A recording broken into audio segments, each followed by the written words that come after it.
Hi అండి. ఈరోజు night rice అయితే మిగిలింది. ఏం చేద్దామా టిఫిన్ అనుకుంటుంటే మా పిల్లలు పొంగల్ చేయమని అడిగారు. సో వాళ్ళు చాలా ఇష్టంగా తింటారు. ఇంకా నాకు కూడా చాలా తొందరగా ఈజీగా అయిపోతుందని చెప్పి పొంగల్ అయితే చేద్దాం అనుకున్నా. సో 1 కప్పు రైస్కి 2 కప్పుల దాకా మూంగ్ దాల్ అనేది తీసుకోవాలి. మూంగ్ దాల్ కడిగేసి అందులో అన్నం వేసుకొని తగినన్ని నీళ్లు పోసి అందులోనే తగినంత ఉప్పుని వేసి అలాగే 1 స్పూన్ అందులో వేసేయాలి. ఆ తరువాత కుక్కర్కి విజిల్ పెట్టి 4 విజిల్స్ వచ్చేంత వరకు ఉడికించుకోవాలి.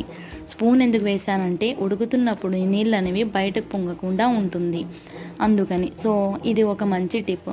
ఆ తర్వాత ఇలా మెత్తగా ఉడికాక అందులో కొంచెం కొత్తిమీర అనేది కలుపుకోవాలి. ఇంకా తరువాత ఉంటుందండి మెయిన్ ప్రాసెస్, అదే పోపు. అది లేకపోతే పొంగలే లేదు. మొత్తం పొంగల్కి టేస్ట్ ఎక్కడి నుంచి వస్తుంది అంటే ఈ పోపు ద్వారానే. ఆ తర్వాత మనం పోపు గింజ ప్యాన్ పెట్టేసుకొని అందులో నెయ్యిని వేసి జీలకర్ర, ఆవాలు, ఎండుమిర్చి, పల్లీలు, ఉద్దిబ్యాళ్ళు, కరివేపాకు, దంచుకున్న మిరియాలు, జీడిపప్పు ఇవన్నీ వేసి బాగా వేగాక పొంగల్లో అయితే కలుపుకోవాలి. ఇలా కలుపుకున్న తర్వాత వేరే బౌల్లో తీసుకుంటే ఎంతో టేస్టీగా ఉండే ఈ పొంగల్ అయితే రెడీ. పొంగల్ అయితే చాలా రకాలైతే చేస్తానండి, కానీ నేనైతే ఇలా సింపుల్లో అయితే చేసిస్తాను. ఇది మా పిల్లలకు ఫేవరెట్ అనమాట, పొంగల్ విత్ చట్నీ.